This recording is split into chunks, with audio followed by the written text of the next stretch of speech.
what exactly is the direction of Bongbong? Simple lang yan tanong. Do you want to be like Ukraine? Or do you want Ukraine to change? No, in order to finally see a more pragmatic solution.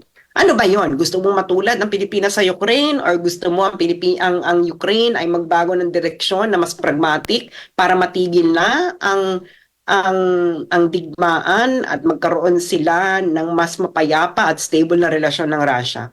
Yun ang two possible directions dito sa bisita nito ni Zelensky.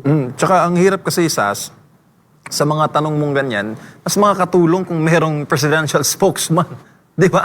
Na nagpapaliwanag. Alam natin, busy yung presidente. Pero iba kasi talaga pag merong someone who can answer those questions na pinunto mo ngayon para walang void ang taong bayan at para malinaw sa atin yung naging rason o mga natutuhan o anumang mga naging tunay na development sa pagbisita ng Pangulo ng Ukraine. Well, I think we just have to accept reality for what it is. No? MJ, na ganito na talaga ang gobyernong ito and we have to live by it. And ang nakikita natin dito is we have to live with a very incoherent foreign policy ng gobyerno ito at hindi natin alam kung anong patutunguhan. Hindi ba? Like ano ang maitutulong ng Pilipinas sa Ukraine? Dapat itong tanungin ng mga taong bayan bawat isa sa kanila. Ano po maitutulong ng Pilipinas sa Ukraine na makakapagpabago ng sitwasyon? Do we have an influence over Russia? If not influence, can we overpower Russia? No. Can we be a mediator between Ukraine and Russia? Absolutely not. 'Di ba? Anong magagawa natin? So, may ibang pakay ito, no? Kaya pag tinitingnan natin yung news, baka gusto ng sundalo. And ano naman masasabi mo, Sas, kasi may pahayag din siya na si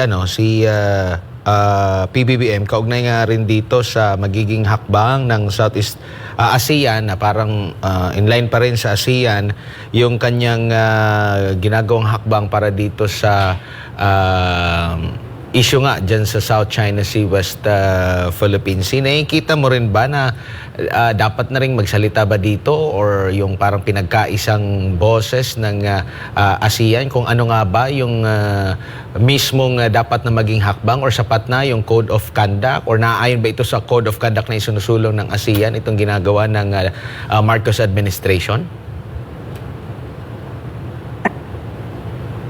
Una-una, ano muna yung direction? What is the end game of the Philippines? Malinaw ba yan sa lahat kung anong end game ng Pilipinas? Sa akin kasi hindi malinaw eh. No? Paiba-iba. Meron na handa ng mamatay. So ang end game ba natin is magpapakamatay tayo para sa isda? Yan bang end game natin? Matira matibay para sa isda or kung ano man sa langis ng makikinabang ay mga oligarko. Ano bang endgame? Pakilinaw po. Anong endgame pa?